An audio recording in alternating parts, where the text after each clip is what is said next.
I'm Holly McWilliams with Indigo Arts, and I'm here again at my home base of Swintons to talk to you about some things that you need to know. So, what black to use? This is a big thing because a lot of artists out there are like, no, don't use black. And some artists are like, yeah, why aren't you using black? It's like the best thing all out there. So, we're going to talk about why everyone is saying this, and the pros and cons, and what's good, what's not good. Well, truly, it's not like they're not good. They're just all a little bit different. So, come over here and let's talk about it. So here we are. I've got my whole palette set up, and I have it set up in this order. So this has a whole bunch of the different types of blacks that are out there in the world today that lots of different artists use. Now, I'm going to talk to you a little bit about my personal preference. I don't usually like to use black out of the tube because I find it's just a little bit strong. It tends to take over the mixtures really easily. And one of the things that I like is to be able to mix my black because I can control whether it's a warm black or a cool black. So let me show you this. So to start off here, I've got transparent red oxide or burnt sienna. And I'm going to take a little bit of that, and I'm going to go ahead and take a little bit of the ultramarine blue. Now this is kind of going a little bit on the complementary method. So blue and orange, even though it's a brown, it's kind of an orange brown. So then therefore it makes them complementary. So when you mix two complementary colors together, it makes black or gray or mud, huh? So anyway, here I am and I'm mixing them both together. And you can see in this mixture,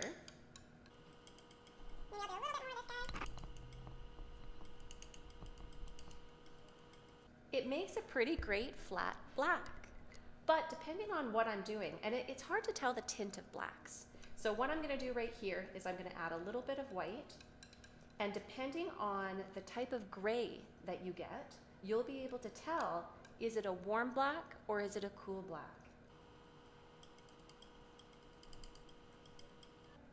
So right in through here, I just magically mixed a perfectly middle gray.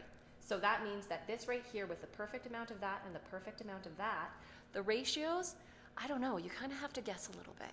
So once you get the ratios right, you will find your middle black.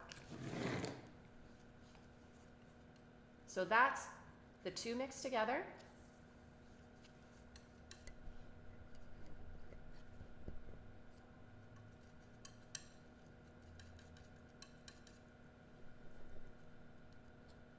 And a really nice middle gray that comes out of that.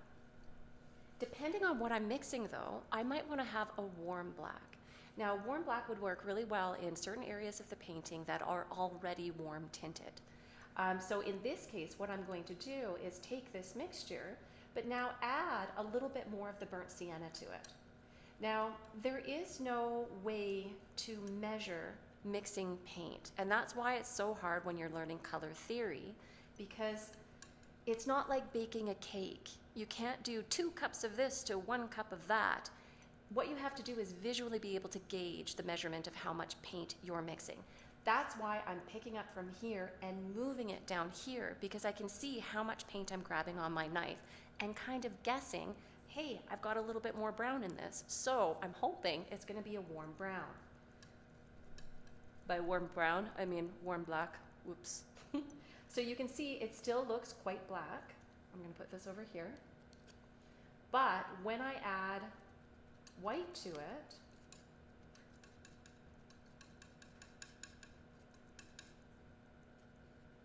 that's the trick. So these look very, very similar, but when I'm mixing other colors into it, this will mix better with warmer colors. This, it's going to mix with the warm colors and neutralize them or add a different tint to it. Now let's go the other way and we'll go a little bit more ultramarine blue. So you can see I'm picking this up. I'm seeing how much blue I have on my knife, and I'm going ahead and grabbing that middle black that I already mixed and just mixing them together.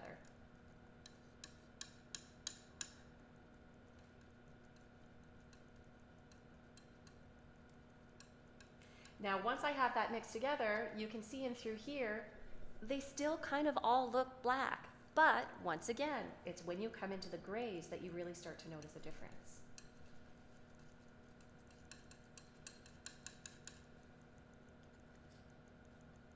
So that's how you're gonna get your steel blue grays and lots of really lovely tints of cool colors.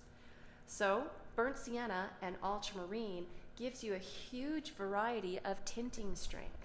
You can get something that's smack dab in the center and mix all of your middle grays, or you can use various amounts of burnt sienna, or in this case transparent red oxide, both will work, and that's going to give you the warm side.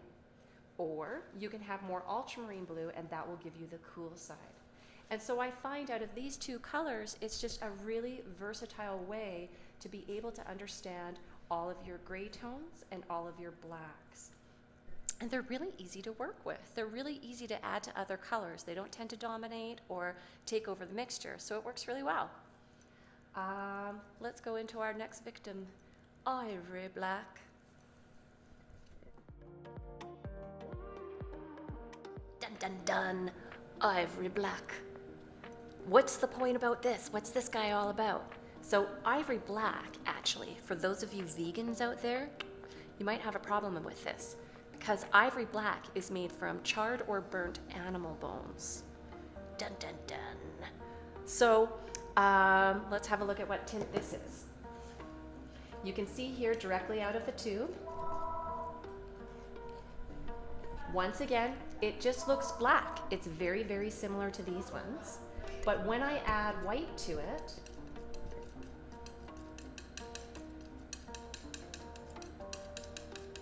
now I have this middle tone gray, which is really, really similar to what I was working with before. So do you see why I tend to lean to this? Because it's very easy to mix. Ivory Black, made from the burnt animal bones, or truthfully, sometimes it's just charred waste. So it doesn't always have to be burnt animal bones, although mostly it is.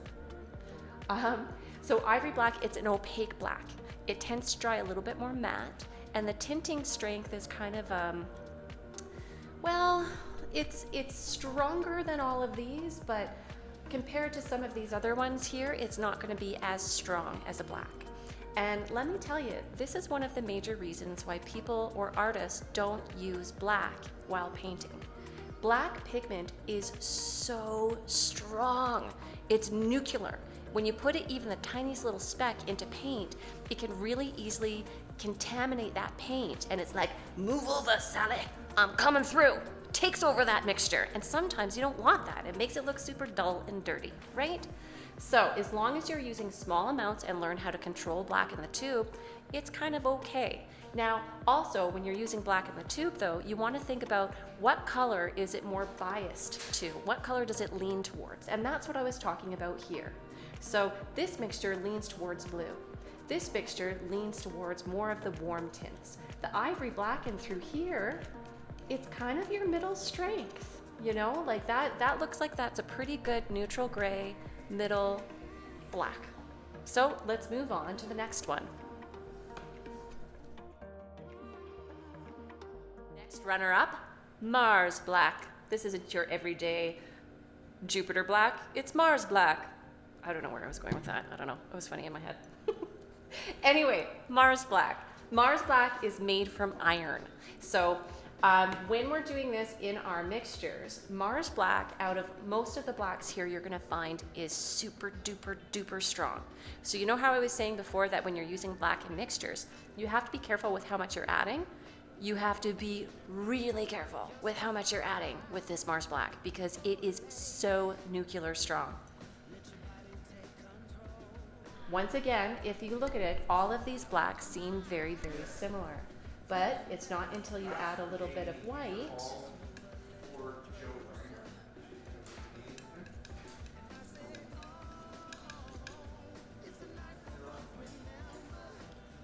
that you'll start to see some of the differences.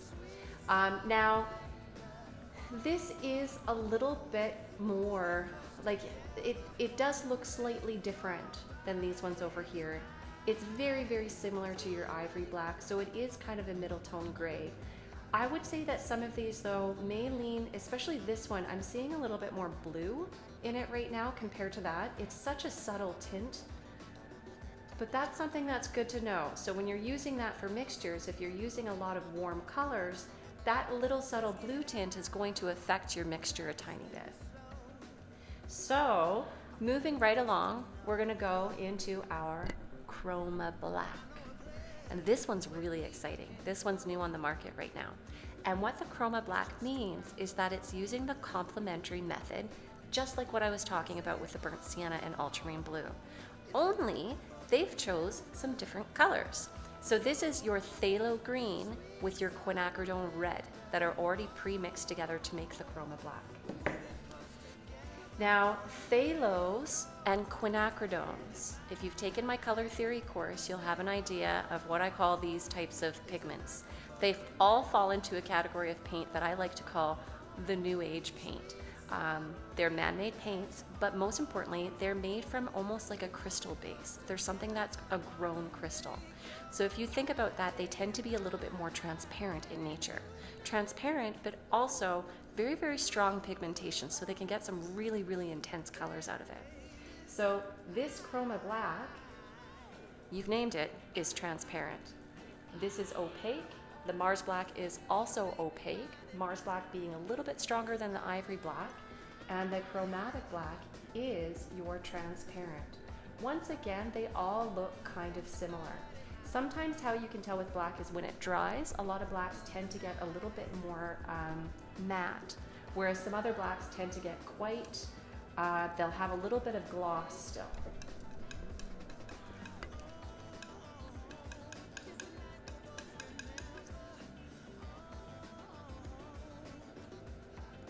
So, there's your Chroma Black. I have that a little lighter. Let me throw a little bit more into that so it's the same values as all the other ones.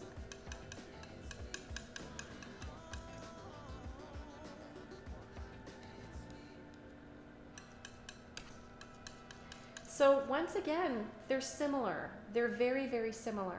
But the transparency in this is going to be handy for certain things. A lot of shadows should almost always be transparent in nature. The opacity in these does make them a much stronger pigment, so they will take over because they're opaque. And more often than not, the opaque paints will dry matte or flat. This one with the transparency is going to dry a lot more glossy and a lot more vibrant. So, the last one, and this one here is probably the only black that I personally actually only use. And it's funny because no one's ever heard of it. And I'll go off about it because I'm like, Perylene, I love Perylene. Winsor and Newton is, as far as I know, the only brand that makes it. And Perylene Black is one of my faves. So once again, very similar going across the board, but it's when you add the white.